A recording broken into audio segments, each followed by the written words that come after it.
Леонардо да Винчи «Арыстан мен қозы». Бірде арыстан тұрған тордың ішіне жаңа туған қозыны әкеп тастады. Түк білмейтін жаңа туған қозы арыстаннан қорқудың орнына оның жанына жақын барып, үсті басын иіскелеп мазасын алады.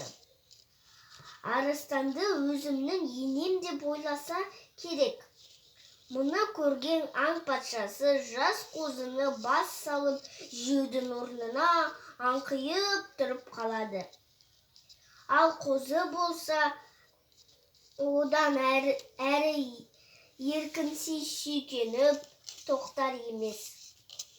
Қайта оған жабысып жақындай түсті. Айбатты арыстан жас қозыны сүйкімді сәби әрі іштей бір бейкүнә жылылықпен қайта қарай береді. Оны жей салуға батылы жетпеді. Сөйтіп, аш арыстан еркінси көзін жұмып қалқып кетеді.